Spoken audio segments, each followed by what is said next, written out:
You are welcome to another edition of The Verdict. It's your popular program, I know that already. We'll be talking about the man in the eye of the storm, and that is the Islamic scholar, Sheikh Ahmad Abubakar Gumi. Gumi is not your run-on-the-mill Islamic scholar. He's a respected and well-acknowledged Islamic scholar and a leading thought leader in northern Nigeria. And I say, why not?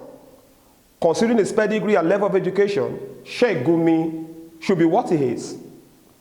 He was at the Ahmadu Bello University, Zaria, where he studied medicine.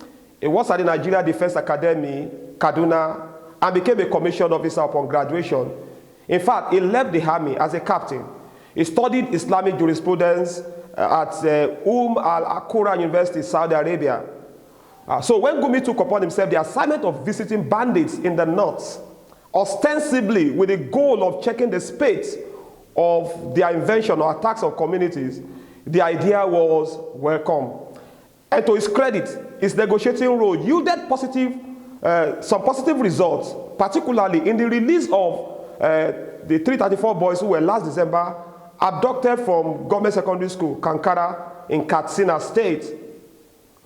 But in the last few weeks, the utterances of Gumi leave us wondering whether he is doing what he is doing to serve his own agenda rather than the interest of peace and stability in northern Nigeria and even the entire nation.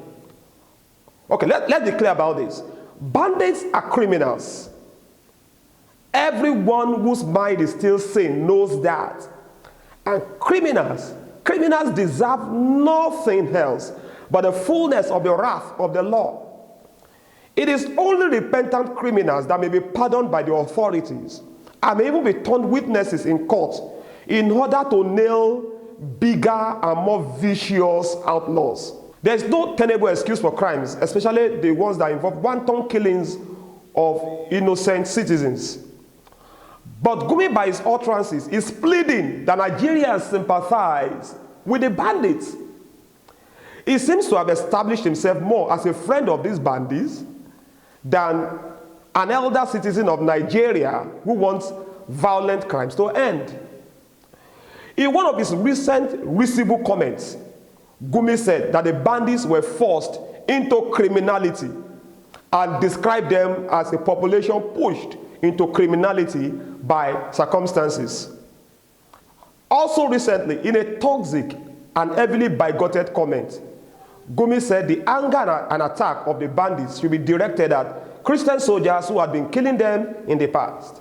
Can you imagine the level of hate packed into that comment by this otherwise respected scholar?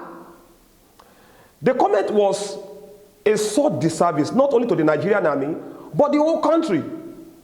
Of course, you can say that Gumi was simply making logic to stand on his head with that unfortunate utterance. But Gumi is no dullard. He was only betraying his hatred for a religion. Does the Nigerian army have a team, a squad, or a unit of only Christians who are tasked with attacking bandits? How do you identify Christian soldiers from their Muslim colleagues when they are on a mission? Do Christian soldiers dress in a different way from Muslim soldiers to make bandits identify those to attack among them? Thankfully, no sound and sane Islamic scholar will agree with this mind-bogglingly infuriating, incisive, and most deplorable comments from Gumi. In a recent interview, Gumi went ahead to describe bandits as peaceful people who should be engaged in a dialogue. Like, seriously? When did we start describing killers of people and raiders of homes and kidnappers of the innocent as peaceful? When did the word peaceful become the synonym of the word criminal? In the same interview, Gumi asked, how many people did bandits really kill? He said there were a few accidental killings. Oh, what about the rapes? Were they accidental rapes? I'm asking Mr. Gumi. What about the abductions? Were they accidental abductions? What kind of man is Gumi? What exactly is his mission? Why is he giving the impression that he is the hill wind that blows no good?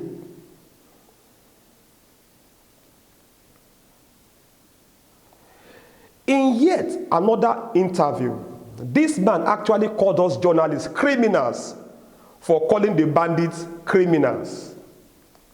He said, and I quote, you are emphasizing on criminality. I don't know. Even the press are criminals too, because they are putting oil into fire.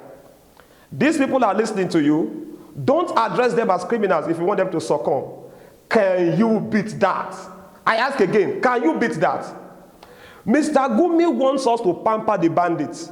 He said we should stop calling them criminals. So maybe we should start calling them saints. So if you see any bandit, we should say, hello saints, how are you? What manner of man is Gumi? My verdict is that he's not a man that can be trusted to lead the mission of peace in the land. That is my verdict. What is yours? Feel free to leave it in the comment section, but let me sign off now. I will be back for another edition. Thank you.